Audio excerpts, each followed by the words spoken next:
Say hey, everyone. Welcome into another edition of Say Hey Plays. My name is Jose Bouquett. Welcome into Say Hey Plays 45. We'll get right into it here in a bit. Shout out to my guest, the Spin Doctor, who'll be joining me here shortly, getting some technical things sorted out. But shout out to him. And he's joining us on his daughter's birthday today. So make sure to give her a happy birthday and a warm welcome when he gets in here. But we'll talk about that here soon. Let's recap yesterday's plays real fast before we get into it. And shout out to everyone watching the show. Bobby Boucher, Moose Money in here. How are you guys doing? Shout out to Moose Money, by the way. No hitter. Ace pitching coach, Moose Money. Another no hitter in the playoff game. I believe that guy, the kid was throwing, sitting around 89. Let's break 90 there, Moose Money. You've got it. Shout out to D. Jenkins, also in here as well. Let's recap yesterday's plays as I try to scroll down and find this tweet. So yesterday was a good day. We had a good day, and it all came on the back of the Oakland A's, which is shocking to say. We'll start off with the bad, of course. Miami first five, money line fell down in flames. Trevor Rogers got pieced up pretty quickly, too. It got ugly fast. The double up with the Baltimore Orioles went better than expected. They lose the first five, 3-0. And I was like, well, this is going to be an awful day. And I was already starting to be pessimistic and all that. But they come back in a battle of a game. I don't remember how many innings it went now off the top of my head. It went 13, actually, now I'm looking at it. 13 innings, and they ended up getting the walk-off win. Shout out to Rougned Odor. Crazy game. I was stressing the whole time. Cleveland first five money line pushed 0-0. Honestly, I should have bet the first five under. That felt like just an easy play. Scooble left that game with an injury, I believe, as well. So, yeah, I think could be some issues there for the Tigers in the future. And hope Scooble is a minor injury, of course, but just got lucky, I guess, with a push. Definitely should have just went with the first five under. And then we'll talk about the good. The triple up with the Oakland A's, something you won't do every day, something you don't see every day. Oakland team total over 3.5, and first five over 1.5. They got a 3-run home run, or a 2-run home run, I should say, after a solo shot in the first to make it 3-0 in like the fourth inning. And I was like a big sigh of relief. I was like, whew.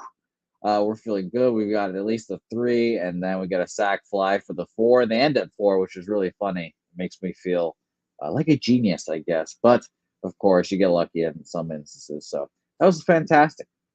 But we will start talking about yesterday because we've got a lovely record again, 151 and 138 right now, plus 14 units. So a good start to the day, or a good start to the year, I should say. So we will continue this trend. Got out of that little funk, and we're back. We're feeling ourselves. Now, let's bring on our guest here, back from a little hiatus, but we're always glad when he joins us. Let's give a big round of applause, hit those like buttons, and comment away. Say hi to the Spin Doctor. Doc, how are we doing today? Hey, thanks so much for having me. Had a little bit of technical issues here, but we're good now. So, yeah, very, very glad to be back and ready to talk some baseball and make people some money. Beautiful. Beautiful. Well, let's just get right into it then, Doc. Let's get right into Say Hey Plays 45.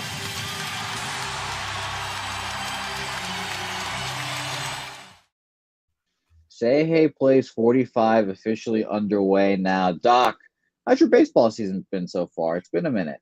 Yeah, it's going pretty well. You know, it was really streaky to start. So with strikeout props. So I normally play a lot of unders. So you saw a lot of overs earlier in the season. So I adjusted that for a little bit. Now you're starting to see a lot of unders. And as some of the pitchers we get into, there's some reasons behind it that I can explain. But overall, we are in the black and have been in the black for a while. Just recently, the public play that I post every day had a 10-day win streak, and now we're on a 3-day win streak and we've gotten 4 out of the last 5.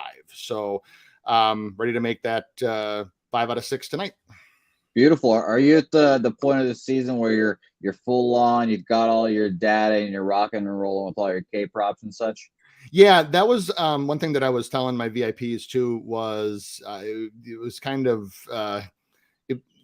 it was kind of crippling earlier in the season, because when you don't have a good data set or enough data with pitches, pitch counts, whatever, innings pitched for a particular pitcher early in the season, you have to kind of finagle things and make some guesstimates. And then you also have to incorporate last season's data. The problem with that is so many things change from season to season. So new pitching coaches, new guys on the staff, guys change their pitch mix, guys go and work out with a private coach and change how their arm angle delivers. So this is right around the time in the season when the data from this year only becomes very useful. And that actually makes capping it incredibly easier for somebody like me.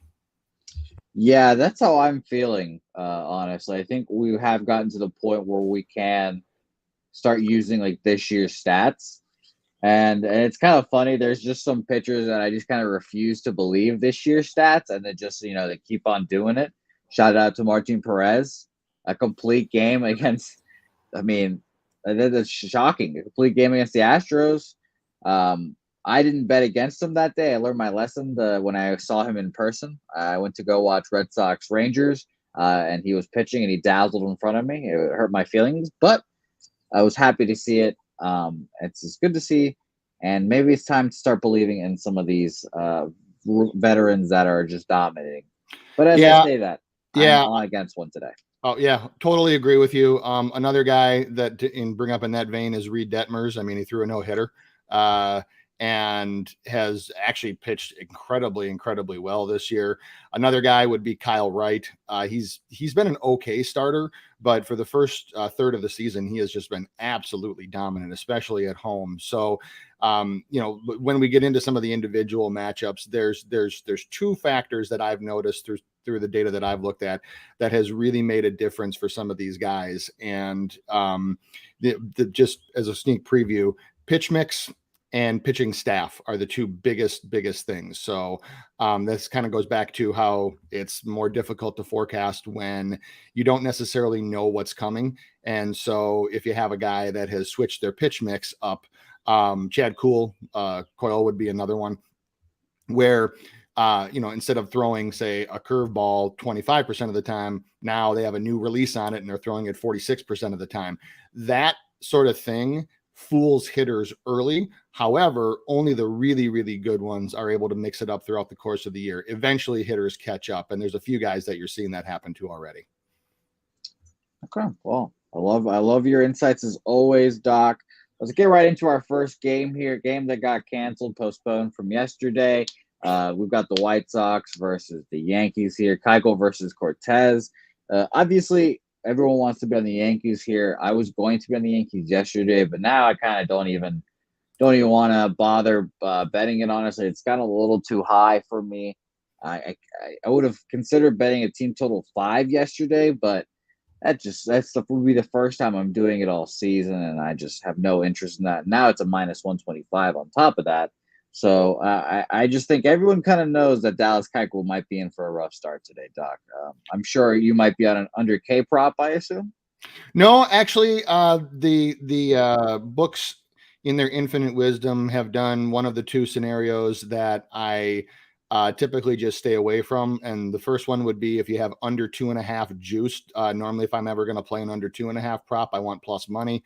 And then the other one would be over 8.5 juiced. Same scenario. Reason being is there's just so many things that can go wrong just by random happenstance over the course of a game that can cause a pitcher to go over the 2.5 or under the 8.5. And so saw it with we saw it in VIP with Corbin Burns earlier this week, where people were like, 8.5 and it's against the Braves and they strike out the most and their swing metrics are horrible. All true, but 8.5 is just 8.5 to pay juice for is just such a massive number. Same thing with 2.5 juice. So I am completely off of Keuchel's strikeout prop. I am especially off of it because Joey Gallo is out of the lineup. Joey Gallo has 17 plate appearances against Keuchel lifetime and has struck out 8 times. And for against a pitcher like Dallas Keuchel, that is just awful. Yeah, no, Gallo is truly terrible. Nestor Cortez has been fantastic this year. Make America Great Again says it's hard not to take the over. I understand that. Reek says, does the warm weather result in more home runs? Yeah, typically. The balls this year are apparently supposed to I don't know I don't remember if it was like shrink or something like that, but the balls as well, they were doing some research on it. They're supposed to shrink and go a little farther this summer, as the weather comes up. So yeah, I would agree with that. What's up, Akbar? Sup, D Jenkins, of course, Rodney Barton. Yeah, I've got no play here. Everything's a little juicy for me, but I could see an overlook as well. We've got a 9 now. Over 9 I've got a minus 120 on that, under at even money. I could see how you would want to bet it. I guess my main concern would be Cortez dazzling here, but of course the White Sox against lefties, we all know their track record. Right now, the White Sox against lefties this month are 19th. 92 weighted runs created plus, but there is a bigger body of work there in the past 2 seasons or so that syndicates that they're really good against them. So it's a tough call for me. I'm ultimately a stay off game for me. Yeah, the only thing that I would consider here, and this is just a lean, would be the first 5 team total under for the White Sox. White Sox are 25th for the season in average first 5 runs produced. They are towards the bottom in a whole bunch of other hitting metrics during the first 5. And then in their last 3, they are sub 20 with only averaging 1.67 runs per game in their last 3 and under 2 runs per game in the first 5 for the season. So playing the schedule that they have, which obviously when you play in the AL Central, you don't have the toughest schedule in the world. That's something when you pair that with them against Cortez, who has just been absolutely lights out at home. That would be a lean for me. If you want to throw some lunch money on it, you can, but I don't feel as strong enough about it to make it an official play because of some of the stats against lefties that you had mentioned for the White Sox. If it was a right-handed pitcher, if it was Cole, even if it was like Talion or somebody like that, I would probably make that an official play. Do you have any quick thoughts on the over 5.5 strikeouts for Nestor? The White Sox swing metrics, not good. They 25th in outside the zone contact over the last 10 days. Cortez has a chase rate in the 68th percentile. That's actually gone down over his last few starts, but some of those have been on the road. At home, his chase rate is in the 80th percentile. So I think that you can pair that pretty nicely. The only thing that I would look for is we do have a hitter's umpire in this game. So Greg Gibson, his strikeout K percentage for throughout the lifetime of his career is 19.8. Normally umps are 20.5 or better. So if the White Sox do decide to show a little patience at the plate, chances are that the strike zone is going to be relatively small. I think that line is probably pretty close to being accurate. If you're going to be on a side, though, it's got to be the over here.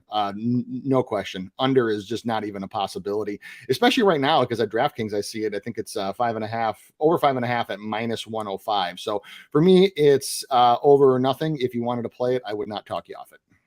There you go. Let's move on to the next game. We've got Mason Saunders, aka Madison Bumgarner, versus Justin Steele here. We're not going to take too much time on this because this is supposed to be a rain game right now, according to RotoWire. Let me double check here. 47% rain, so we're not going to talk too much about it. We will mention both these lefties are good, but both these teams hit lefties. Well, I shouldn't say Justin Steele is good with a 1-4 record and a 4.5 ERA. So both these teams can hit lefties. Arizona is at 9th, 107 weighted runs created plus, and the Chicago Cubs are 6th, 110 weighted runs created plus this month. So I think this game will obviously be a stay off just because of the rain. But anything here for you, Doc? Nothing here. The only thing that you could look at would be if it was 3.5, I'd be saying play it for sure. But Justin Steele's strikeout prop is 4.5 juiced for a pitcher like him who he's in the bottom 10 percentile for chase.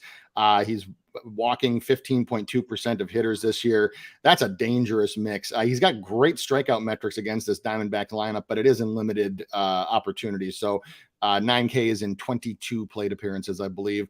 Diamondbacks were a team that I was looking at for some potential under K props for the season because they got a new hitting coach that was stressing contact over power, which was the opposite of what they had last year. But I guess it's hard to teach old dogs new tricks because against left-handed pitching over the last 10 days, they're striking out 30% of the time.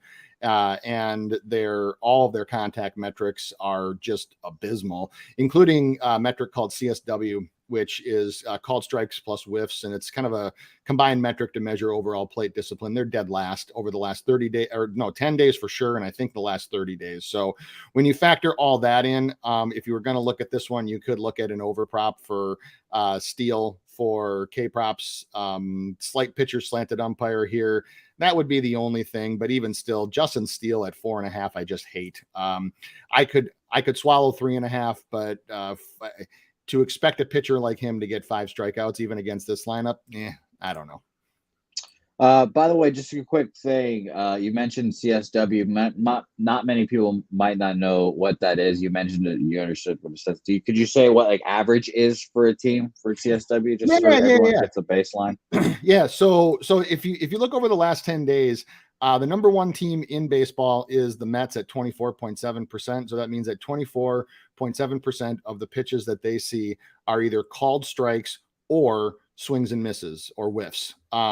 And so then at the bottom are the Diamondbacks at 29.7, but basically 30%. So 26-ish, 26.5, 26, 27-ish is where you want to be. That's a decent number.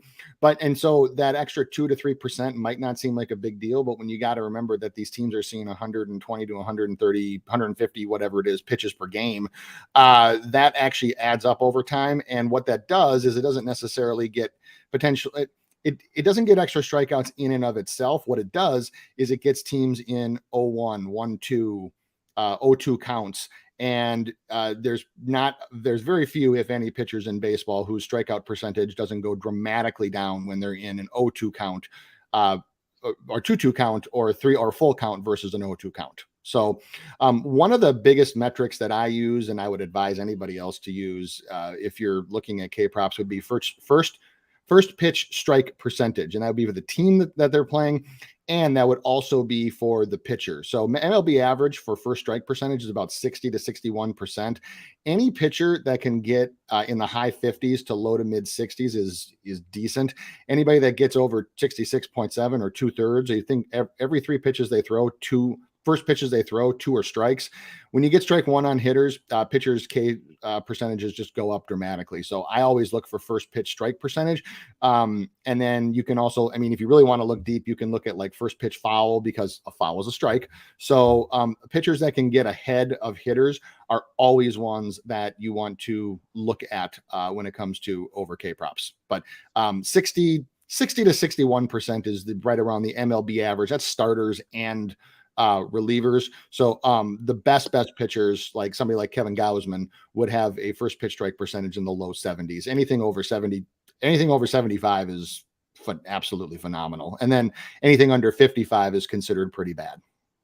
Cool. Beautiful. There we go. There's your lesson of the day on CSW and first pitches there. Let's move on to the next game. 2 young aces who will see for a very long time in this league. Hunter Green coming off of his no-hit loss performance. Very funny, honestly, just very funny, that whole scenario happening to the Reds. Alek Manoah on the other side has been fantastic this year. Minus 260 from Manoah is hilarious. But of course it is the Cincinnati Reds. Hunter Green's good, but might be batting practice here again. But I really like Hunter Green, obviously. I haven't bet him in a while. Maybe I should have bet him last time out, but yeah, I nothing here again, just too juicy. Don't want to bet on the Reds away, and would like to see what Alek Manoah and Hunter Green do just facing off against each other. I think this might be a fun matchup. Perhaps a first 5 under, but nothing here. Yeah, same here. Blue Jays first 5 team total under would be the only look that I would have here. I was really, really liking when I first started doing it, looking late last night, early this morning, about the Reds' first 5 run line, because I do think that with a few metrics I'll mention in a second, that Hunter Green can actually shut this lineup down for a decent part of the game. But the plus 1.5 is at minus 140. I'm not paying minus 140. I don't care how well they've been playing lately.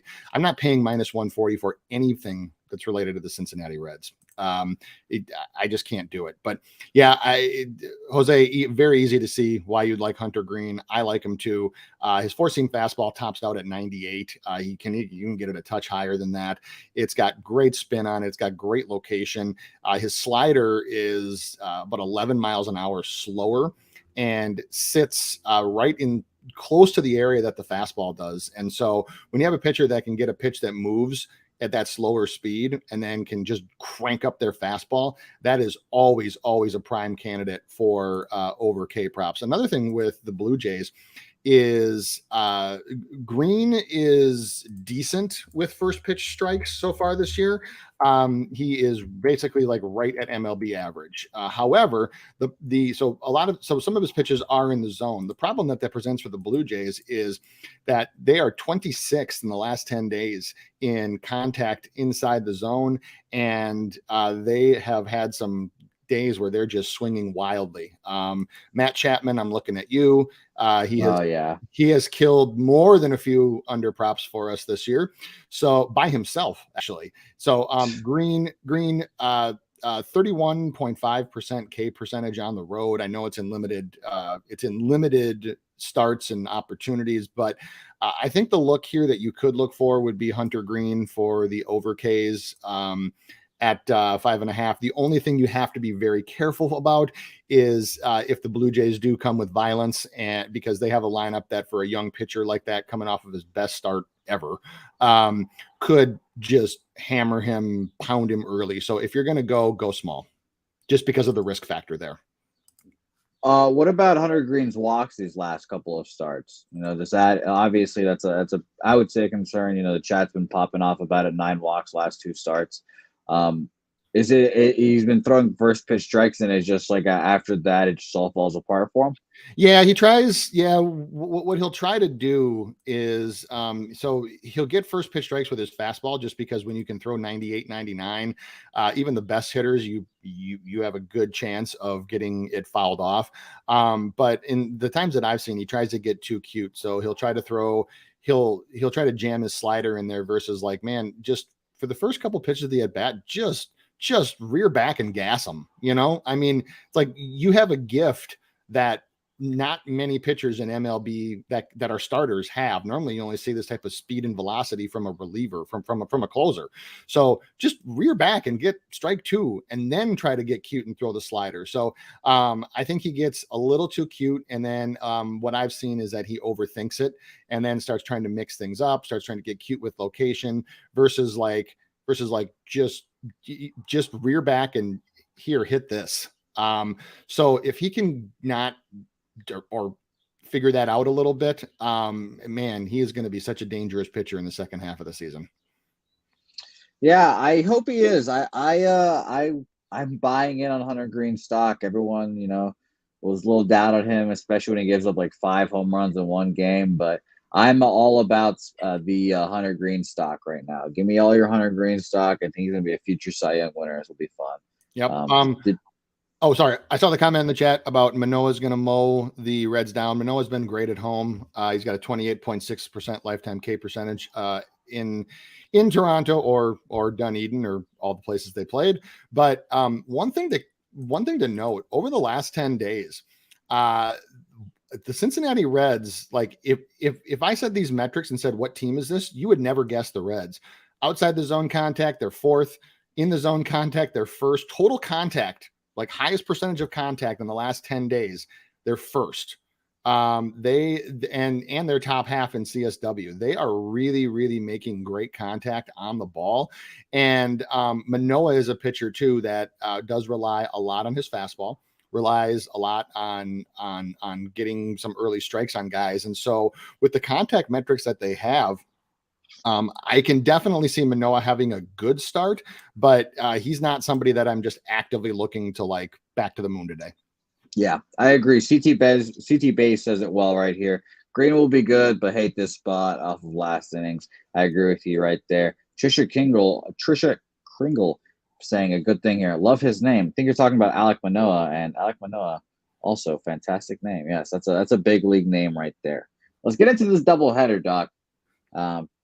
kind of a little uncertainty here. I think we've got these pitching matchups right, but Buck Showalter has been kind of a dick when it comes to these pitching doubleheaders here. Carrasco in the first game against German Marquez, like it was supposed to be last night, apparently. I said this yesterday, but two Venezuelan pitchers in the cold. I don't know how I feel about that to begin with. I don't know if we do our best work in the cold. And I've had a lot of conflicting feelings about who benefits, the offense or pitching when it comes to the cold. And I think at the end of the day, I guess it's pitching because the pitchers are moving around more, hitters are standing and all that stuff. But I didn't have anything on either one of these games. I think I've started to just lean to just not betting doubleheaders at all. We'll watch doubleheaders, but I am in this large gambling group chat, and I believe one of the first things I saw this morning when I woke up was like the Mets have played like 18 or 15 doubleheaders, and they have not swept a doubleheader in those like 18. And maybe you watch this game if German Marquez and the Mets fold, or the German Marquez and the Rockies fold here, you bet on Austin Gomber in game 2. That's kind of what I would lean towards doing, but ultimately I have nothing on this game, either of these games, I should say, either. Will be fun, I guess, to watch because the Rockies are especially good at home, but nothing here for me, Doc, as well. Yeah, I'm actually going to go and make an official a half unit, not big, but a half unit play. I'm going to go with the Rockies in game 1 here. German Marquez at home. There's a significant familiarity situation here with him, and not so for somebody like Carrasco, not only is it at altitude, but it's also in the cold, like you said. And those are conditions that, just looking back over Carrasco's career, that he just hasn't faced very often. So when you have a pitcher, you could limit it to first 5 if you wanted to, but I will go a half unit on Rockies full game money line, game 1. There you go, German Marquez. Let's talk about his last 2 times out. 6 innings, 3 hits, 3 earned runs, 1 home run there versus the Royals. 6 Ks, 1 walk. And at the Diamondbacks, 6 innings, 6 hits, 4 runs, 3 of them earned, 7 Ks, 4 walks. Yeah, I think I only like German Marquez at home. Yep. I only like German Marquez at home. We'll see how Cookie does today. Only concern really would be Rockies offense right now, 25th this month, 82 weighted runs created plus. Mets, 114 weighted runs created plus this month, 8th against righties. So only concern, but that's obviously the risk you take when you take the Rockies and Mets and all this stuff. But let's move on to game 2 real quick. Again, obviously I have nothing here, but if whoever wins game 1, I'm taking the opposite in game 2, essentially. Always. And I have not seen the line yet, but will be interesting to see. Would the books dare make the Rockies the favorite? Would they dare? I don't know. Or at the very least, do even money, right? Just even money both ways. Like, that'd be hilarious. Well, we'll talk about Gomber. 6 innings, 4 hits, 3 earned runs, 2 home runs, 3 Ks, 3 walks versus the Royals. At the Giants, 5 1/3, 5 hits, 5 earned runs, 1 home run, 3 Ks, 2 walks. Trevor Williams slated to pitch. We'll see if that happens. I have trust issues with Buck Showalter. I wouldn't be surprised if there was no line, because they're going to be like, oh, nope, we're going to throw that out and throw someone else. But we've got Trevor Williams so far versus the Cardinals last time out. 4 innings, 4 hits, no earned runs, 6 Ks, no walks. And at the Nationals, 3 2/3, 2 hits, no earned runs, 2 Ks, 1 walk. I kind of think he's just been pitching too well as of late. And I think the Rockies could get to him at altitude. But as always, like I said, watch game 1. Whoever wins game 1, bet against them game 2. Yep. So let's move on to this next game, Doc. Excited to talk about it because these are an actual fun, interesting pitching matchup here. Not my favorite slate, I will admit. I only have 2 bets on it. Have not talked about them yet. Have not felt compelled to bet anything so far. And this might be a slow betting day. And that's okay, guys. That is very much okay. Joe Musgrove and the Padres here versus Rodon and the Giants. Two heavyweight pitchers, I would say. 2 very good pitchers. 4-0 Joe Musgrove. Last 2 starts, 6 innings, 4 hits, 3 runs, 2 of them earned, 6 Ks, 3 walks, 1 home run given up at the Atlanta Braves there. versus the Miami Marlins at home. 7 innings, 5 hits, 2 earned runs, 1 home run there, 8 Ks, 1 walk, 4-0 with a 2.20 ERA is Joe Musgrove this year. Rodon on the other side had a stinker. And I feel like this one was kind of a layup for everyone. At the Cardinals, 3 2/3, 10 hits, 8 earned runs, 1 home run there, 3 Ks, 1 walk. We'll talk about those very Cardinals and their power against lefties here soon. But versus the Colorado Rockies, to start before that, 6 innings, 6 hits, 2 earned runs, 12 Ks, 2 walks there. I've got nothing again on this play or on this game, but I definitely would rather have the Padres here at plus 126. I know the Giants at bats have been pretty hot this month. Right now, they're 117 weighted runs created plus against righties at 7th. And the Padres are sitting at 11th right now against lefties, 104 weighted runs created plus, so a little above average too this month. Maybe perhaps you could get a sneaky over, but I think I would ultimately stay off this game and I would lean towards the Padres. A pretty good plus money price. It's for the full game. It's Padres or nothing. With this pitching matchup, it's very, very hard to pay, especially to pay 160 minus 164 juice for the full game. I can't do that. The one thing that I probably would look for is, I think, 3.5 for the first 5. It's just, if I can get a 3.5 at plus money, I'd probably lean towards the under here, but otherwise, yeah, I'm just going to pass on this one. Both of these. So the interesting dichotomy here with the Padres is, over the last 2 weeks, their strikeout percentage versus lefties is 17.4%. However, lifetime against their lineup, Rodon's strikeout percentage is 27%. And at home this year, he is at 49.3%. That is absurd. So Padres have some really, really shaky hitting metrics. They're 27th in total contact, 26th worst in CSW. And you have a pitcher's umpire in Nestor Ceja. His strikeout percentage is 22.8, which is healthily above the normal average. So I can see a first 5 under here. If I'm going to play it, I'm probably going to go small on the under 3.5. And Joe Musgrove is actually a really, really good example of what I was talking about earlier. So his slider has always been his top throwing pitch. But last year he threw his fastball 24.2% of the time, his curve 15.1. He switched, I'm sorry, that's this year. Last year, 23.8 curve, 20.3 fastball. That subtle change and that subtle mix and some of the changes in location that he's done has all of a sudden made the guy a strikeout machine. Now, with guys that are in that boat, that change pitch mixes and change locations, you normally have about a 1 to maybe 2 month tail on the guy unless a few things are in play. Number one is if he's got a new pitching coach, which the Padres actually do. And number two is if he's got a blazing fastball. So I kept talking about the heat that Hunter Green throws, and it's for a reason, is that, pitchers don't always go crazy with location. So, there's a few guys over the course of their careers, like Greg Maddux, et cetera, that can just paint the corners no matter what and just throw these nasty pitches that no hitter would ever swing at for strikes.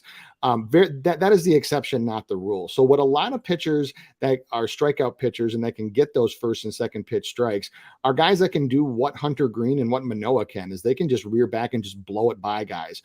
Joe Musgrove can't do that. So his fastball only tops out at 92. So he's not quite a soft tosser, but he's pretty close. So all those things, there's just too many contrasting factors here for me to say, yes, I want this. So just a pretty strong lean on the under 3.5 first 5. Other than that, nothing. It's going to be a fun game to watch. A shout out to chat real quick. 146 people watching right now. Give us a like real quick. Robert Flankin thinking the Padres here. Moose Money saying we can get 6 hits and 4 of them will be in the same inning. Chief, I'm leaning over here. Old Dog, welcome into the show, my man. Haven't seen you around. New name. Appreciate you for joining us. Chief. CT Bays, Yo Moncada just got scratched in the White Sox lineup. By the way, we mentioned it. Chris Bryant. Just forgot to mention Chris Bryant off the IL. Seems like let me see if he's going to start today. But he returned. Yeah, he said it seems like he's going to play today. So Chris Bryant coming back today as well, everyone. So put that in your books as well. It's going to be fun to see. Let's move on to the next game. Game near and dear to my heart. Spin Duck. Last time you were here, my beloved Red Sox were in the tank, and I was a different human being. Mm-hmm. Now I've got a little more pep in my step.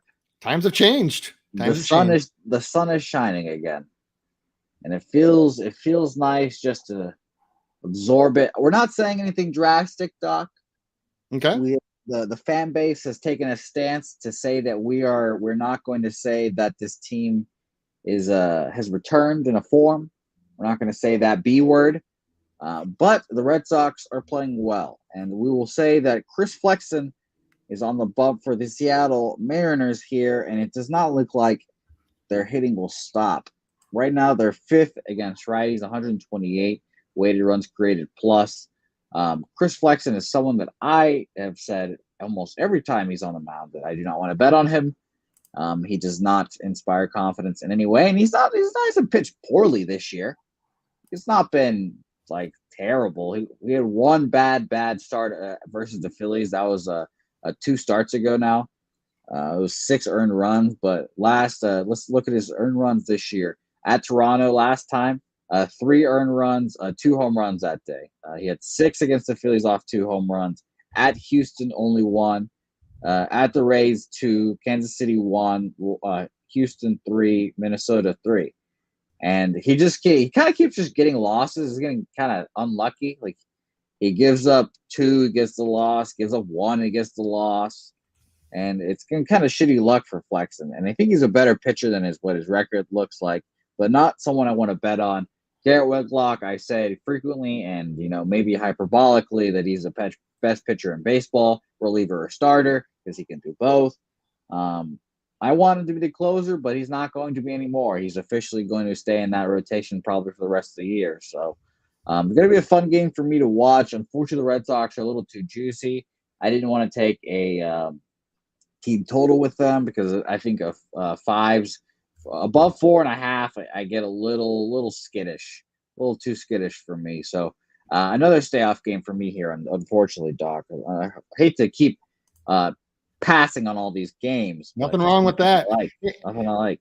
Hey, the way that I always look at a pass is that if it's a play that you weren't 100% sure of, then it's the same reason why like I consider a push a win, because when you come out of any game, whether you pass on it, you push on it, or you win, like any of those outcomes, the book doesn't get your money. That's what counts. So you might not get any extra money, but the book doesn't get your money. So, for me, when I started framing it like that for myself, is that how many of my bets did I come out of, or thoughts about bets that I come out of, where the book didn't get $1 from me? And there's 3 outcomes that can cause that. I consider each one of those a win. Now, yes, there's some gross pushes and there's some ones where, when the bet happens, you might be kicking yourself. But I actually wrote for my VIP, I actually wrote an article about this, about the psychology of it, and about why I think that from a gambling perspective, some people think that greed is the most powerful emotion that takes effect in sports betting. It's not. It's FOMO, fear of missing out. And so, you see everybody on a play and you're like, oh God, I was going to bet on that. And why it can cause you to actually act very irrational for the rest of your betting day. If you didn't make that play, even if whether it wins or loses or hits or whatever, you weren't meant to make it, and you need to move on to the next one. And I know that's easier said than done. And for the sake of time constraints, I'll leave it at that. But the way I've just tried to train myself to think is a no play or a win for sure, and then a push. In all of those instances, the book doesn't get my money, so I won. And more specifically, they didn't. Look at that. See, there's some more lessons from Doc. You're right. When you're right there, Doc. At least the money stays in my pocket and not theirs. So you're right there.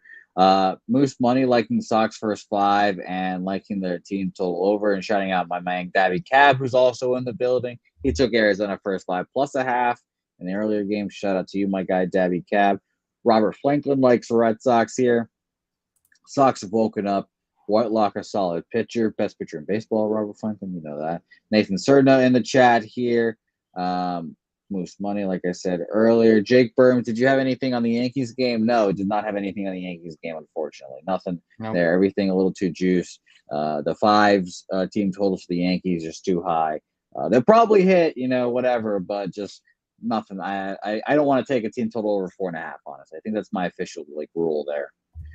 But let's keep it moving here. I think it's going to be fun game to watch there. Of course, I'll be watching closely. Let's move on to a bullpen day from the Dodgers here. We've got Mitch White, his first start of his season so far, but he's obviously going to go maybe 1 inning there, and we'll see what the rest of the Dodgers bullpen looks like. Aaron Nola on the other side, and it's not very often you see the Dodgers at plus money. Not very often. I was kind of surprised to see a plus 105. Still, I thought they were going to be like minus 110 either way or whatever it would have been, but Aaron Nola, minus 125 here. Another pass for me, unfortunately. We'll talk about Nola. 7 innings, 4 hits, 2 earned runs, 1 home run, 8 Ks, 2 walks at these very Dodgers. So that will be a first red flag there. These Dodgers seeing a pitcher a second time after they get dominated by him. That will be interesting. At Seattle, 5 1/3, 9 hits, 5 runs, 4 of them earned, 6 Ks, 1 walk there. It's a hot day, like you guys saying in the chat. CT Bays, a couple of people saying I believe they want to go to this game. So I think it'll be a good game to go to personally. But I can see offense here for sure. I could definitely see some offense here. So the over 9, talking it out in my head, would be a look here. And Nathan Cerna asking me real quick about the Red Sox. Aren't they still a bad team? We'll see, Nathan. I'm not betting on the Red Sox today at minus 160, but we're not saying the B word, but looking nice. They're looking okay. Looking okay right now. So we'll see. Yeah. But yeah, I like the over. Yeah, for this game, so yes, this is a back-to-back start. So the phrase that I use for that is hyper proximity match. So a proximity rematch is when you face the same pitcher face the same team and within 14 days. There's stats that prove that there's certain things that favor hitters there.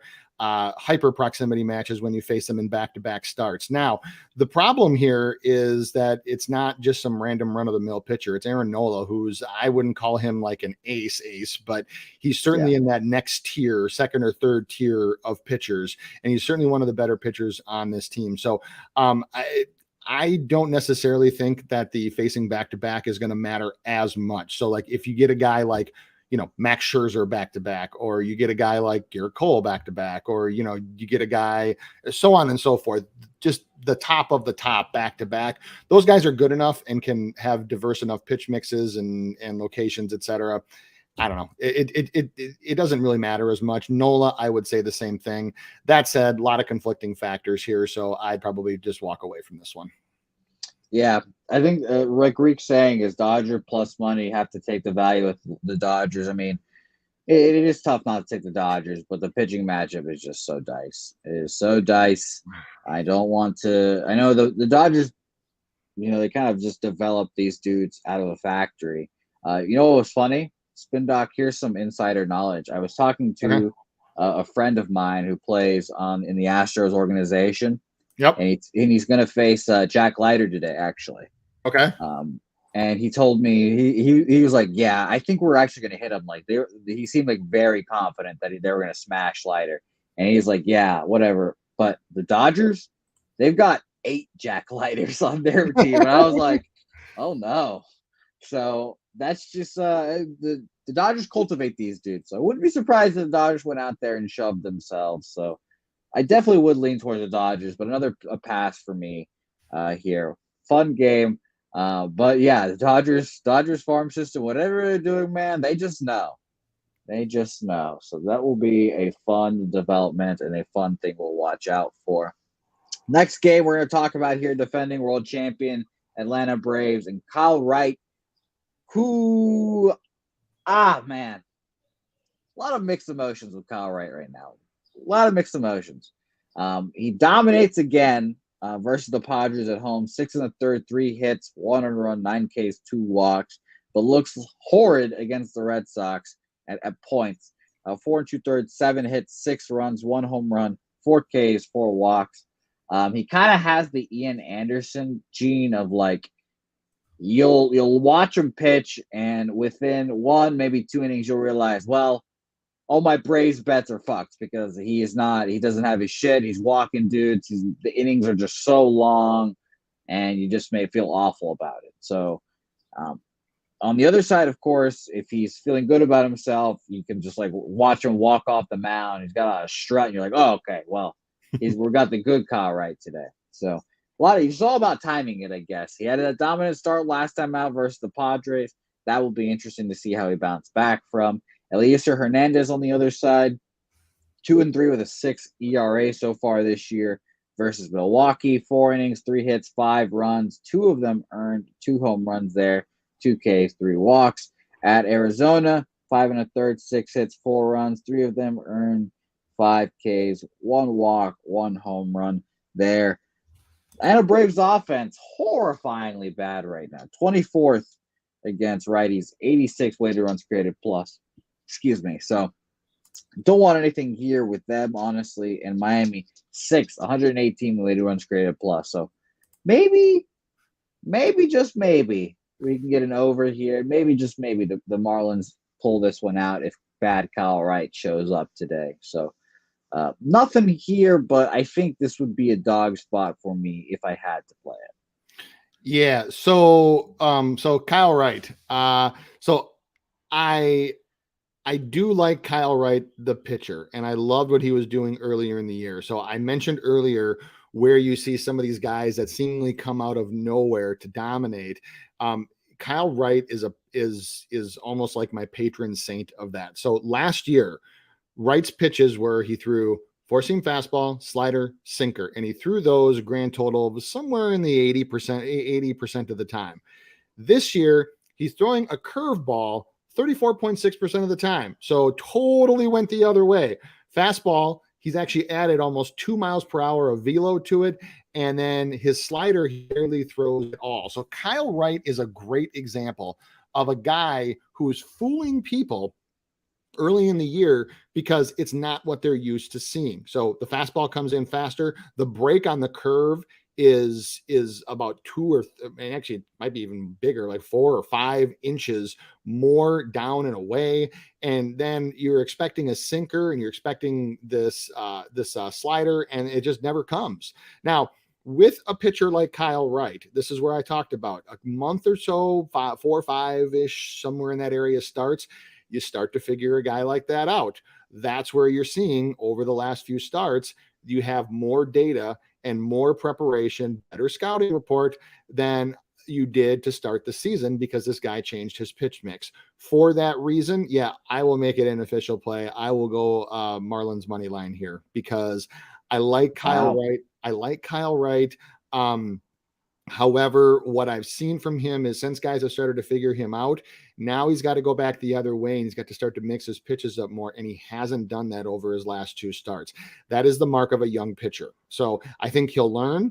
I love the guy. I love his stuff. I love his heart when he pitches.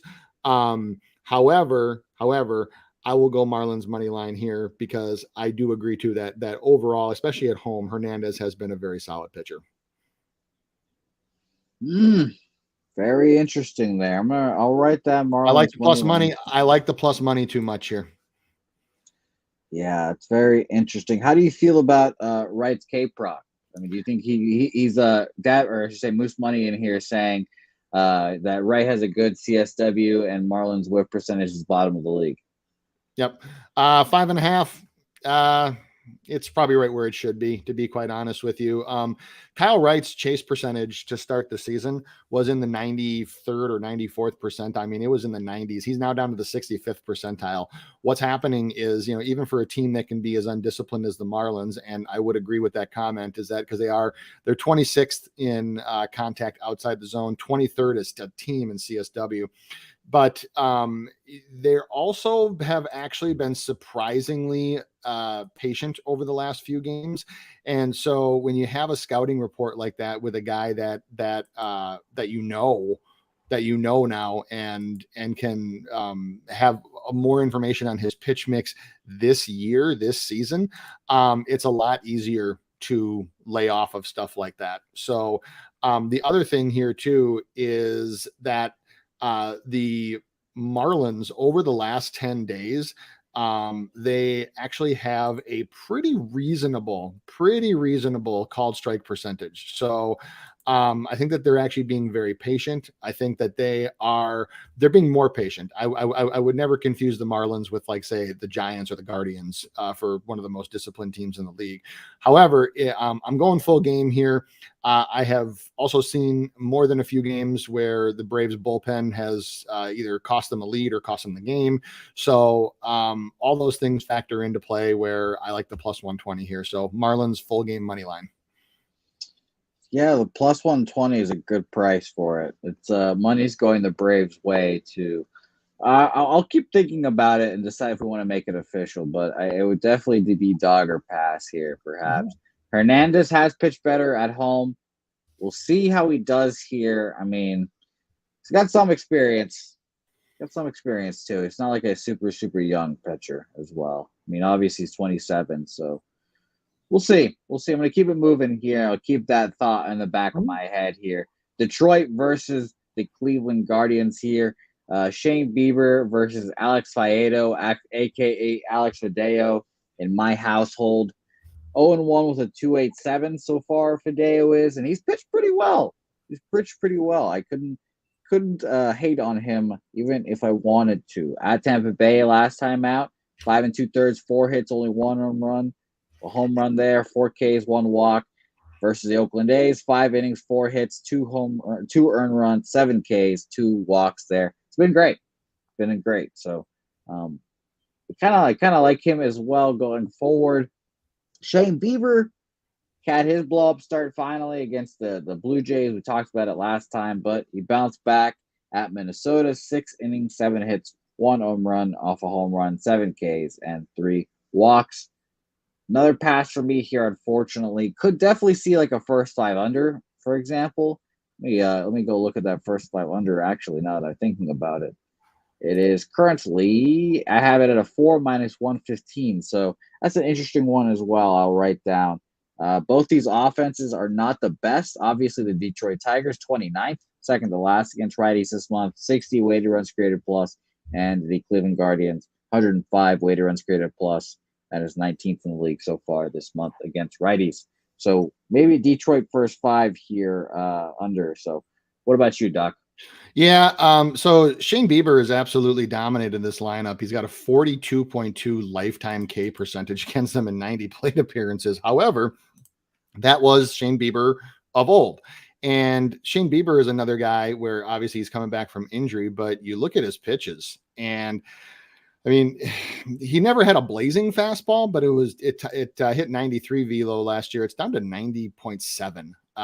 That unless you can have precise location, which for Bieber, first pitch strike percentage only 57.7% of the time. That's significantly below MLB average. He just doesn't look like the same guy. Now, that said, he's still a crafty veteran. He's still got more than enough juice in the tank to keep a lineup like the Tigers are going to put out at bay, especially when it's somebody that he's dominated. So I would lean under in the first 5. I'd lean under full game here. Actually, I'd probably only lean under on the first 5. I tend to just pass entirely on full game unders because of the extra inning rule that's still in effect. So yeah, it's more of a superstition for me. It just because basically if you have a full game under in play and the game goes into extras, you're just essentially fucked. So, but so I tend to just play first 5 unders if I'm going to look at it. I think a first 5 under could work here. 100%. No, I agree with you. Let's hope that this game doesn't get rained out as well, because I'm looking at our RotoWire forecast. Let's see here. We've got 41% chance of rain. So we'll see if we'll sit on it, think about it. If it doesn't go, it won't be the worst thing, because if I move on it, then we'll see. We'll move on to my finally could talk about a play that I'm on. Finally. And I said the other day that I like backing rookies on their first start in the league, especially when they're highly touted prospects. I know my guy Dabby Cab disagrees with me on this point. Doesn't as much like backing first appearances in the majors. But I'm taking the St. Louis Cardinals first 5 here. I got it at -0.5 at plus 105 last night. It was one of the plays I tweeted out early last night. I think Jose Quintana. Well, I shouldn't say I think Jose Quintana. I know Jose Quintana has been fucking phenomenal this year, and it's been shocking to see at the very least. If you cover up his name on Baseball Reference or Fangraph, wherever you look at your baseball stats, you'd be shocked to see that it's Jose Quintana doing this. Last 2 starts versus the Cincinnati Reds, 7 innings, 3 hits, no earned runs, 5 Ks, 1 walk. And you're like, oh, that's just the Cincinnati Reds. What are you talking about? They're awful. A 1 start back versus the Dodgers, 6 innings, 2 hits, no earned runs, 5 Ks, 4 walks.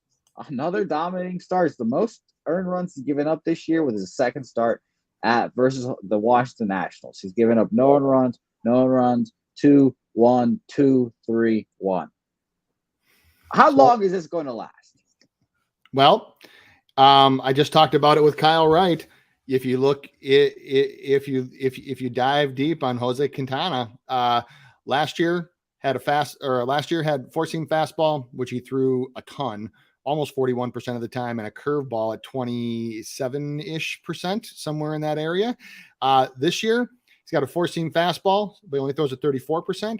And his changeup has been has been absolutely wicked for whiffs. He's getting about a 30% whiff rate on the pitch, and he only threw it 15% of the time last year. It's doubled this year. The reason why this works is because his fastball typically sits up and away. If you look at a spray chart, and the changeup looks like the fastball coming off of his arm, but that sits typically low and away. So the fastball usually has somewhere in the 11-1 movement. For those that don't know what that is if you look at a clock where 11-1 would be, that's typically where the pitch ends up or moves. And the changeup, and so the changeup sits just a little bit off of that and is about 7 miles per hour slower. So he's really been fooling hitters with this. Then he's got the curveball that sits down and away down and in, I should say, at the 3 to 5 range. So this little subtle change for at least a month or two can make a pitcher like Jose Quintana look like Cy Young. Now, how long will it last? Well, I mean, you're already starting to see guys start to get to and figure out Kyle Wright. That day could be coming pretty soon. I just looking at his pitch mix, looking at his location, looking at his spray charts, he doesn't strike me as the kind of pitcher yet where he's going to be able to throw just, totally mix things up, totally mix up locations, do something like what a Max Scherzer would do, something like that. And he also doesn't have a blazing fastball either. So his fastball is only like in the low 90s. So I would guess that the day that he gets figured out is probably coming relatively soon. It could be as early as today. For my mental sake, it's going to be today, because if Jose Quintana can figure out the St. Louis Cardinals, who are the best against lefties this month, best against lefties last year, they smashed lefties all the time. If Jose Quintana can figure out this lineup, when Carlos Rodon got smashed by them his last time out, I don't know what world I'll be living in. I'll be living in the Twilight Zone. I will not understand at all. So this will be a thing. I just can't even begin to understand. Matthew Liberatore on the other side, I can't even begin to. I love the whole story. Basically, what I'm going to say here. I love Nolan Gorman. I love both of them coming up at the same time. I love that they're two close friends for a long time. I love all of that stuff. I love that they're coming. I just love the whole thing. Sorry, I'm trying to wrap my head around all this stuff real quick. I like the team total over 4.5 as well. I believe people in the chat were commenting that as well. I'm going to look it up real fast. I'm going to double check because I had a 4.5 at -115 last night, I believe. Let me see here. We got the Cardinals at -120 now. Yes, and Rodney Barton asking, is this Liberatore's debut? Yes, it is. He got called up yesterday. Nolan Gorman got called up as well. Yesterday got his first hit.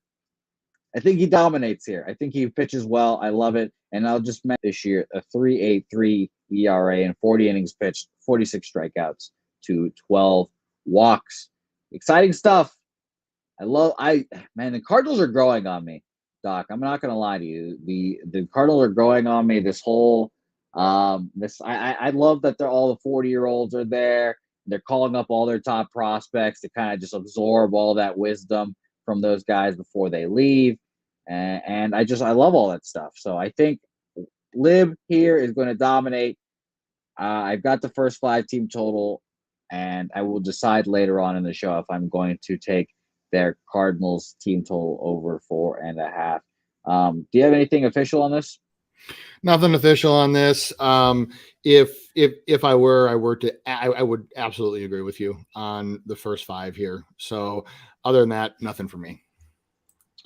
All right, let's move on to the next game here. I'm excited to talk about it because I won on it yesterday and it made me feel like a smart person. We've got the Tampa Bay Rays here versus the Baltimore Orioles. Exciting stuff here. Kyle Bradish versus Jeffrey Springs. Whew, I can't wait. I cannot wait to see how this game goes again because Ryan Mountcastle has been called up. Another gigantic call up there. He is the top prospect in baseball. He got hurt, comes up. I need to see if he is going to start. I want to refresh RotoWire real fast. No official lineups yet, but I would assume so. I'm very much assuming he gets to start, guys. Let me know in the chat what you guys think. That alone makes me want to take the Orioles. Truthfully, I'm that kind of guy, but that's just thinking emotionally right there. Bradish, also a pitcher that I've kind of liked. He's looked really good in several starts. Obviously, last time out against the Yankees, that I think Orioles pitchers against the Yankees are just born to give up runs. So we can just take that with what you will. 4 1/3, 8 hits, 4 earned runs, home run there, 6 Ks, 3 walks. But at the Cardinals, in his first road start of his career, I bet against them, and he dominated them. Absolutely dominated them. 7 innings, 4 hits, 2 earned runs, 1 home run given up, 11 strikeouts, no walks. Jeffrey Springs, he has it's funny that the Rays mantra, they've gotten all these relievers, and at this point, they've had these relievers for so long, and they don't have any more starters. They're just like, hey, Jeffrey Springs, you've been a reliever for a really long time. How about you just keep throwing? Just keep throwing. And he's turning out to be great, I guess. Last 2 starts, 4 innings, 4 2/3, 4 hits, no earned runs, 2 Ks against the Toronto Blue Jays, the offense we all thought would be the best in the league. And then at the LA Angels, the offense, who is currently one of the best in the league, 4 innings, 3 hits, 3 earned runs, 4 Ks. Has not walked anyone in a month, or I should say, has not walked anyone this month, Jeffrey Springs has. So he's been great. Honestly, want to lean the Orioles here. I really do, and I want to take Adley Rutschman props, something. I just want to be involved in the Adley Rutschman experience, basically. Doc, what do you have to say about this one? Yeah, totally agree with the Orioles too. I'll make that an official one. That one was one that I actually looked a lot at this full game when I looked deeper into this game itself when I saw that for these 2 pitchers, there's probably, well, for Springs for sure, there probably won't be a K prop, or if there is, it'll be something bullshit. So it'll be like, like just super crazy juiced, something like that. So no, all the reasons you said, I don't really have much to add, but I will make Orioles official for myself too. That makes me feel a lot better. I will tell you that. That makes me feel a lot better. And you know what, Doc? I think I'm gonna do it too. I'm gonna ride the Orioles train again. It was incredibly stressful the first time. They took me through the ringer of emotions. We go down 3-0. We somehow come back. We go into extras. We come back in extras several times. And Rougned Odor hits a walk-off home run to give it to me. And I can't believe I'm doing it again. My heart's gonna need some help. We're riding Orioles full game money line plus 108. Yep. Money going the Orioles' way. Adley Rutschman in the lineup. I can't wait. It's gonna be a fun game to watch. My eyes will be fixated on these games. A lot of fun matchups today. Mm-hmm. I hate the card betting wise, but excited for Matthew Liberatore. Excited for Rutschman. This is going to be fun. It's going to be fun. All right, let's move on to the next game we've got on the card here. Minnesota versus the Kansas City Royals. Joe Ryan versus Brad Keller here. And it is my second play of the day here. I've got the first 5 under 4 at minus 110. I locked that in last night. Everyone that watches the show knows that I love Joe Ryan, and I think he's going to be the rookie of the year this year. And if you've watched the show even more, then you know that I've said Brad Keller is the best pitcher on this staff. And of course, when we talk about Brad Keller, we have to show this obligatory picture. I mean, Helen Brad Keller has been fantastic this year. Maybe even looks a little skinnier this year. Who's to say? But I took the first 5 under here. 4, I got minus 110. Currently, it is at minus 120. And the full game total has dropped. It has dropped. It was at 8.5 apparently, and now it is a 7.5. So, going to be very happy with this under here. Going to watch this game. I'm going to sit there and see these pitchers dominate and make me smile. And quick last note here: Brad Keller in his career versus Minnesota, 3-3 with a 3.2 ERA. So, like the numbers there. We'll be watching this game as well. Doc, what do you have on this one?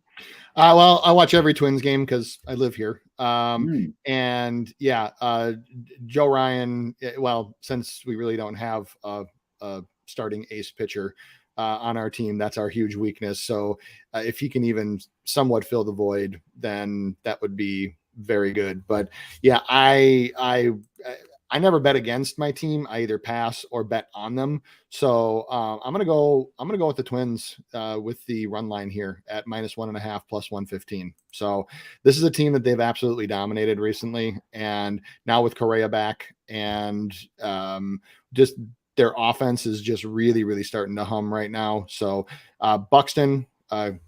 God willing, is healthy for now. We don't know how much longer that'll last, so we'll take it. But yes, Twins. The full game run line or the full game money line at minus 148. That's that's still too juicy for me. So I will absolutely take the minus 1.5 here. Oh, wow. I like the Twins love. I forget, Doc, that you're a Minnesota guy. That makes me smile. I will say that Minnesota sports has taken the crown for sad sports. So I do feel for you. Feel for you. Yep. But we'll talk about Brad Keller. People talking about his regression slowly starting to happen. His last 2 starts, 7 innings, 8 hits, 3 earned runs, 1 home run, 3 Ks, no walks versus the White Sox. And at the Rangers, 5 2/3, 9 hits, 6 runs, 5 of them earned, 2 home runs there, 3 Ks, and 1 walk. Right now, and both these offenses are above average right now, too. This month, 113 weighted runs created plus for the Minnesota Twins. That's 13th. And 18th are the Royals right now at 105 weighted runs created plus. So it's going to be a fun game. And I'm not going to mention the little rumors, the stories about Carlos Correa already saying that he's going to opt out and all that stuff. We're not going to talk about that. Oh, it wouldn't surprise me. Actually, you know what? It's funny. I know that there's some rumors about that, but he was actually quoted to Ken Rosenthal as saying that he wants to sign a long-term contract here. So who knows what the right answer is? Yeah, Kyrie Irving said the same thing. I know. So. As I said, who knows? Yeah, who knows? When we signed him, I was like most Twins fans, and I'm like, well, we'll enjoy the 1 year of having Correa. Yes, that's what I said. I was like, I hope you guys enjoy the 1 year, and then maybe, hopefully, you guys will be, well, foresight. Man, if this guy's gonna leave us, screw him. Let's trade him, and I hope you guys trade him. I expected him to stay here for 1 year. So anything that we get beyond that, even if it's 1 game, is a huge bonus for me. Yeah, I'd like to see him get traded. That would make my trade deadline a lot more fun. Let's go into the Blackout Bowl here. Houston Astros versus the Texas Rangers. Shout out to those lovely MLB blackouts. I will not be watching this game, obviously. Do not have the time for it. Justin Verlander, he's so good, but whenever I bet him, I always lose, Doc. It's the most annoying thing ever. I always find a way to lose a bet when Justin Verlander is on the mound here. So ultimately, I stayed off this game, but it's 100% you're taking the Dodgers, or not the Dodgers, the Astros in some form or fashion here. They are first right now this month against righties, 146 weighted runs created plus. John Gray is not someone that I'm not running to the booth, to the kiosk, to whatever stand you had got to bet on him. So I'm not betting on him at all. You can get a minus 120 for the run line right now, I guess. I think there's not, like I said, there's not many spots on the card today I like.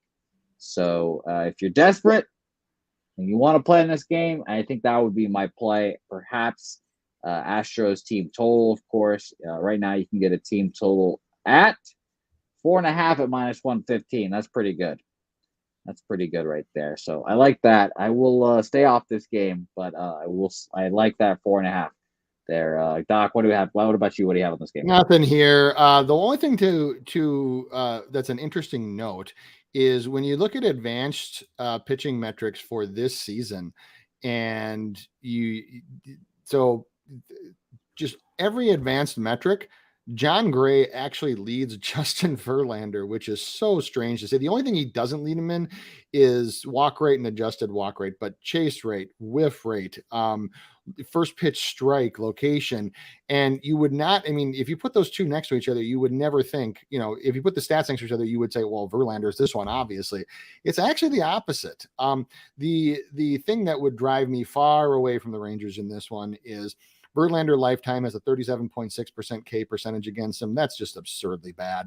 And the Rangers have been one of the most undisciplined teams in baseball. So there's obviously 30 teams in baseball. So outside the zone contact, inside the zone contact, and total contact. Rangers, 30th, 29th, 29th.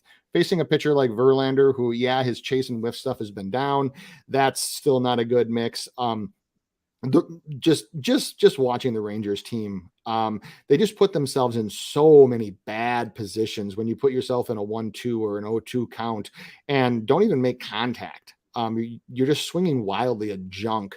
A veteran pitcher like Verlander can take advantage of that. I have no play on this game, just because I think that Verlander, I don't want to say he's showing his age because he's still getting the job done, but I think that he's still, at his age, coming back from major injury, he's just not as dominant as he has been, but I would assume he's probably more than enough dominant to win this game. So I heard this, I see the strikeout prop. I'm probably just going to not touch this one any which way. Yeah, I think, I will say this. I have been writing down my leans. Yesterday, all my leans cashed, which was really funny. Didn't even move on any of them, which made my feelings hurt a little bit. But I'm still, I made me feel like I'm looking at the board well, and I think these are just ultimately going to just be leans. I think it's a Houston run line and Houston team total over 4.5, but nothing enough to just get me to the window. Nothing great. I will say that. Real DJ, Rangers surprised Jose last Sunday. They absolutely did. Martin Perez surprised me. He did that. Cole Calhoun surprised me, and shout out to him for getting a home run prop for a guy, Connor Mack, yesterday. Good shout out for him there. 2 games left on the card. Let's get through them here. Washington Nationals, Milwaukee Brewers. Extremely juicy for the Brewers, but it's absolutely Brewers or pass for me. Corbin, 0-6. Nothing inspiring. Nothing I want to take. Brandon Woodruff is very hit or miss. So I'll leave this one to you, Doc. 26 are these Brewers against lefties this month, 83 and 81 script plus, while the Nationals are 114 weighted runs created plus. That is 9th this month against righties. So pretty good for the Nationals hitting wise. Nothing here for me, Doc. What about you? Nope, same thing. In no world will I trust Patrick Corbin. And I would especially not trust Patrick Corbin on the road. And yeah, Woodruff have been a lot better at home, but his walk rate is the worst of his career. So he's only in the 50th percentile, walking 8.1% of hitters this year compared to 4.9% throughout his career. He's just run his pitch count up so much. And so obviously, when I look at a game like this, I want to look at a guy like Woodruff and his strikeout prop, but oh man, like he just throws way too many pitches and runs his pitch count up and doesn't even give himself a chance to hit the strikeout prop. Nats are a pretty patient team as well. So I am probably just going to ignore this game and just look for the first sign that like gambling groups that I'm in and message boards that I'm on where people say, oh, there's Patrick Corbin again, just getting the shit kicked out of him. So if I had a lean, it might be Milwaukee first 5 team total, but we'll give a big shout out to my guy, Man Bear Pig, in the chat. Last time he said this, he's a Nationals guy. Last time he said this, Nationals cashed. Going Nationals money line today. Oh, last 2 times I took the Nationals money line hits, they have insane value. And the Brewers should be called the Sewers this year. That's a good name. That's a good name for them, the Sewers. I like that. I like that a lot. A lot of I've been shocked at the Corbin love here a little bit. A lot of love here. Yeah. Over 7.5 for Robert Franklin here. He's also going Brewers run line here. By the way, I forgot to say this, Mr. MDR. I saw your thing and I did not read it out. I'm going to scroll up and see if I can find it. But I appreciate you for doing this. We're on Say Hey Plays 45, and yes, there he is, Mr. MDR here. He has taken the time to look up the great 45s in baseball history. He's got Bob Gibson. We got my close personal friend, future uncle, and who I think is the best pitcher of all time, Pedro Martinez, Cecil Fielder, shout out to Prince, and Tug McGraw, all-time name, who also wore 45 there. Shout out to you, Mr. MBR. I appreciate you for doing that.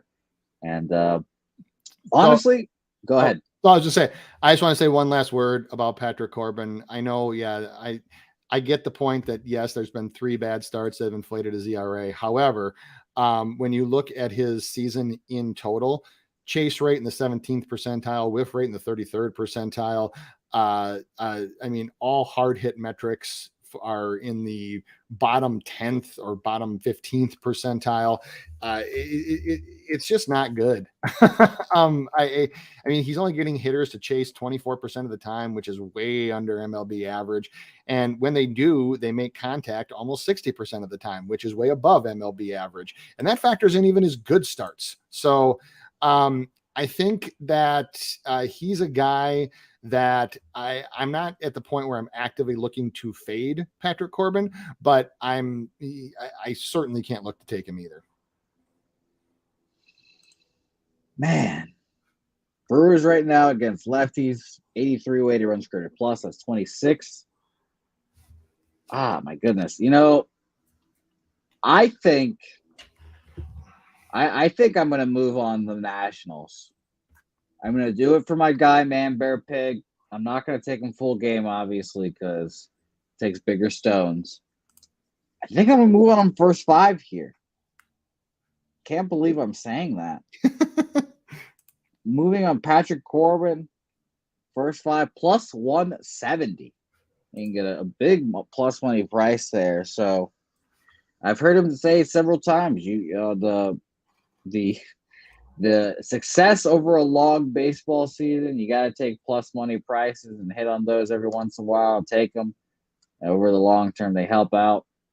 And I think this is one of those spots. I don't like the minus 225 on Woodruff, like you guys are saying. CT Bay saying here actually exactly that.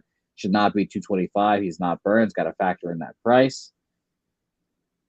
Yeah, and Jake Burns also saying, I don't understand why the 7.5 total is there. I would agree with you. That makes me feel like Corbin has a good start today, again, which is shocking to say.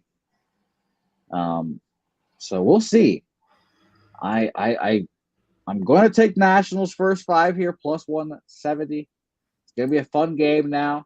One of the later games on the card. Little night baseball on the card here. Let's move on to the last game here, Doc. And before we bring on another special guest, I'm excited for that special guest too. It's going to be fun for there. Last game here, A's Angels. We've got Frankie Montas versus Michael Lorenzen, who's been phenomenal this year and who I hope gets an at-bat this year as well. He went up against these Oakland A's last time out. 7 innings, 5 hits, 1 earned run, 3 Ks, 1 walk. Frankie Montas on their side went against the Angels last time out too. 6 innings, 5 hits, 2 earned runs, 1 home run, 12 Ks, and 1 walk here. We've got a 7.5 team total, or 7.5 total here again. Doc, we talked about that familiarity back to back here. Kind of like the over here again. Like, I think both these offenses can at least scratch across some more runs than last time. So we lead over here. We'll shout out the Oakland A's. Take my hat off to you guys for helping me hit that triple up last night. I appreciate you guys. Soft spot for Oakland A's and Seth Brown now. But nothing for me here ultimately. Doc, what about you? Yeah, there's a very, very slight lean on Oakland here. However, I can't in good conscience do it because, and I think I've said this on every broadcast that I've been on since the preseason, I am heavily, heavily invested in their season team total wins under. And because, I mean, if you think they're bad now, just wait till after the trade deadline and half their team is gone. This is a team that's actively trying to be bad.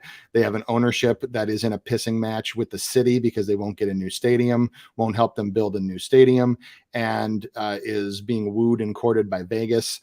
For those of you who have watched Major League, as I assume you all have, it's like their owner is like the real life Rachel Phelps, and it's like the real life version of the Major League Cleveland Indians, where they're trying to be so bad that they can justify moving to another city. And I don't have time to get into all the schematics of that now, but there's a reason why you only see 2,000 people at Oakland games, and it's almost an active, intentional sabotage of the team in Oakland because the city and the government will not commit any funds for a new stadium. So the billionaire owner is throwing a baby fit, and he's doing so by trying to get his team out to Las Vegas. So that's the only thing I have for this game, is just that I took advantage of that preseason. They're on pace to hit it with room to spare. I took them under 70. They're on pace to only win 66. So I want to take Oakland, but then when I do that, then I cut off my nose to spite my face, and I don't do that. So no play for me. Well, you'll be happy to know that I'm also on Oakland's team total under. Love it. Love it. I'm looking at it though, and what's hilarious is that I got under 67.5. I got a horrible number compared to you. But I think I got it so early, and that's the only reason why for me. Like, I got it like a month and a half before the season started because I got it after they started shipping everyone off. Yep. So I've been talking about that same thing as well too. They're going to be the Las Vegas A's at some point. It's going to be soonish. They don't want anyone to go there. And the billionaire owner does not want to build his own stadium. As Bill Simmons once said on a famous HBO commercial, I think billionaires should pay for their own fucking stadiums, personally. All right, so we're going to take a quick commercial break here. We're going to grab our special guest, and we are going to recap our plays on the other side. It's going to be a lovely time. The Say Hey Plays 45. But first, let's learn about our balls. What's going on, sports gamblers? I don't need to tell you that sometimes when you're betting on sports, making a good bet takes giant balls. But every once in a while, there's a downside to having giant cojones. That's right. Anytime you're exercising, anytime you're working out, sometimes it gets a little uncomfortable. There's some extra chafing. One of them decides to stick to your leg, and that can be a problem. Sometimes you need a day off after a tough run on the treadmill because your legs are raw from rubbing together because of your gigantic balls. Well, let me tell you, Stageman Underwear has you covered. Stageman Underwear was designed with your giant Golden Globes. specifically in mind. This patented design comes with a special pouch exactly for your dangler and balloons, so that they do not chafe while you're on the treadmill, so they do not get too moist on a hot and humid desert day. I promise you, as somebody who has personally tested these exact Stageman underwear, that once you put these things on and you have a go on the workout, you wrestle on the mat if you're into jiu-jitsu, you will never go back to another pair of regular underwear ever. The difference made by Stageman, the comfort level that I enjoyed, is something nothing short of magical. Ball security is important in football and basketball. Why should it be any different for you? Take care of that treasure trunk and that care package and give it the respect it deserves. When you check out, use promo code PUB for a 10% discount and give your balls the best pair of underwear, the most level of comfort they have ever enjoyed. Lovely. I'm glad that we showed that commercial with your daughter there watching the whole time. Doc, we'll say this. Happy birthday to your daughter. I don't know your daughter's name. Isabella, Izzy. Izzy, happy birthday. How old are you, first of all? 12. A crisp 12. Congratulations on being 12. I hope that you're partying up today, and please give your dad hell today and make sure that your day is the day you want it. You want the day you want, not his day. Yep. So big family day for us. Just wanted to bring my daughter on. She's 12 years old today. So, what is her best bet? What's her best bet? It's a good question. Fireside asking the good question. Yeah, she has no idea. So, family for me is one of the big reasons why I do what I do. So, you guys are my family. She's my family. So, happy birthday, princess. And yes, we will be having one of her friends basically live with us until Sunday night, and we got a whole bunch of stuff planned for her. Okay, lovely. So, anyways, just wanted to bring her on and say happy birthday, Izzy, and love you, princess. All right. Happy birthday, Izzy. Yep. All right. Beautiful. Thank you, Izzy, as well. I think the good luck and the good vibes are coming now with Izzy. I feel a lot better about my 4 bets now. And shout out to everyone in the chat, as always, giving her a happy birthday. Thank you all. Much appreciated. She is 12 going on 23. So, yeah. Yes, it's going to be just like that, Doc. She's going to be my age just like that. It's going to be fun. We'll talk about these 4 games I've got here. We'll recap them. I have the Minnesota and Kansas City Royals first 5 under 4 -110. Got that last night, along with St. Louis Cardinals first 5 -0.5 at +105. Both seemed like easy. Well, I should say the Cardinals felt like the easy play here. We'll see how Brad Keller does in his infinite wisdom. But I like Joe Ryan today, of course. He's my guy. And may he win Rookie of the Year, please. And if it's not him, may it be Bobby Witt at least. We also added on this show two dogs who, again, I did this yesterday, and I forgot who said it. I think it was Wallaby King actually said this. I won on money on the A's and the O's last night. Is this real life? And I did too, and I was thinking the same thing. I was like, I can't believe that happened. And now I'm going to go back to the well with the Orioles, and I'm taking potentially a worse team, but maybe not, I guess, in the Washington Nationals. We're adding Nationals first 5 money line +170. Shout out to Man Bear Pig. And we're taking Baltimore Orioles full game money line +108. So this is going to be a fun card for me. 3+ money spots there. It's going to be excellent. I've also have some leans as always. I'll shout those out real quick. Miami money line as well. I didn't end up making that official, but I lean that way. Detroit, Cleveland first 5 under, and the Houston double up there is also a lean. The run line -1.5 and team total over 4.5. So those are my 4 plays. Some leans there. Doc, what about you? What are you making official? Yeah. So once again, thank you to everybody. Wishing Izzy a happy birthday. I saw Man Bear Pig sing one last year before the mean ager phase. No. her and her friends can already be there. So 12, no. You don't have to be 13. You can be any age and be that way. No, I'm kidding. She's a great kid. She's a great kid. She just got A honor roll for the year at school. So, yeah. But yes, she definitely has some of her mom's sass. So I'll leave it at that. She'll fight you. Yep. So, but for me, I am going to go with I already said this, game one. I'm going to go with the Rockies money line at plus 108. I was talking about it as a lean, but I think I am going to go the first 5 under 3.5 in the Padres and the Giants. And I'm going to go with the Marlins full game money line at the plus 120. I'm with you on the Orioles at the money line at plus 106. And I'm also on the Twins run line at minus 1.5 at plus 115. Those are mine. It's going to be a fun day, Doc. It's going to be a fun day. Thank you very much for joining me. By the way, let's shout out the foundation again, please. I've the links in the description. Please give everyone. Let everyone know about what you guys do in the foundation and how you guys can help.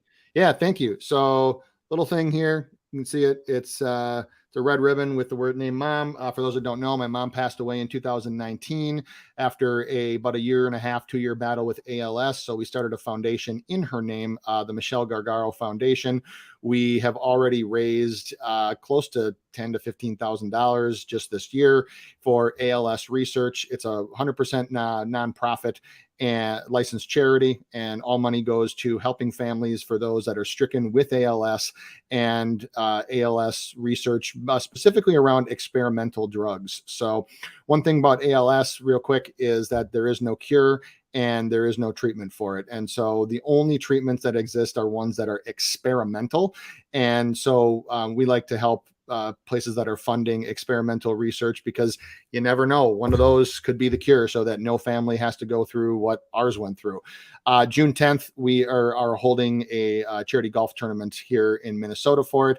So if you just do a search for Michelle Gargaro Foundation, then it will bring up the website for it. And I mean, obviously donations are appreciated, but we do have a good amount of funding right now. So anything that anybody can do to spread the awareness of ALS as a disease, for the baseball connection, obviously there's Lou Gehrig, because that's what he died of. But anything that anybody can do to spread awareness of it, like I said, we just want to help other families to understand it, to understand what they're going to go through, and hopefully one day to live in a world where it doesn't exist. Because I've said this before, and I'll say it again, is that I'm a very, very calm and docile person by nature. But if ALS were a person, I would go to jail for kicking the living shit out of it, because it's a brutal disease. So thank you to everybody who has donated and supported so far. And yeah, we're, like I said, this is completely nonprofit. We just want to make a difference for people who are stricken with this horrible, horrible disease. So thank you for giving me the platform.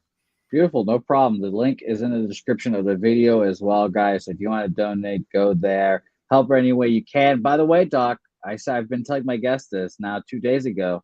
I picked up the clubs. I went out to my very first golf course for my first time. And I wasn't awful. I worked at Topgolf, so I have a little bit of golf in me. Nice. And I learned that my irons, I have no finesse. I'm not very good at the finesse with the irons. So I need to learn how to have a little finesse. That is my first hurdle in the golf game. Only super quick tip I could give anybody that's struggling with their irons is slow down your swing speed by 25 to 30%. The biggest change that I made to my game this season was I slowed down my swing speed, and I only have lost about 5 to 10 yards of distance on my clubs, but I've gained at least 50% more in accuracy. And sometimes that's all the difference in the world. So the only advice I can give for anybody that is struggling with control like that is just to slow down your swing speed. Yeah, I'm in the process of trying to figure that out, because I thought golf was just fucking grip it and rip it every time, baby. Yep. Give it every time. The clubs do the work for you. I did not realize there's so much finesse, but it's gonna be a fun day, guys. Thank you guys so much for joining me. One more recap: Minnesota Twins, Royals first 5 under, Cardinals first 5 minus a half, Baltimore money line, Washington Nationals first 5 money line. It's going to be a fun day, guys. Thanks so much for watching us. Say Hey Plays 45, a fun one. Very fun. We'll be back tomorrow. Tomorrow, a special one. My best friend in the world, Matthew, coming back again. Tomorrow, Doc, I don't know if you're a soccer fan. Premier League ends tomorrow. It's going to be a fun time. I do follow it. Yep. Beautiful. So the Premier League ends tomorrow. I'll be watching with one of my friends. He's a Spurs fan, so he's got a lot on the line. He needs a dub. Liverpool fan I am, so a lot on the line for me. Soccer is the sport that makes me cry the most. I don't know why. It just gets me very emotional. So perhaps I'll cry on air if something good happens to Liverpool. We'll see. It's going to be a fun time. Baseball will be capped, but soccer will be watched. It's going to be a great time. Thanks, everyone, for watching. Don't forget to say hey on social media. My name's Jose Bouquett. That's the Spin Doc over there, and we'll see you guys next time.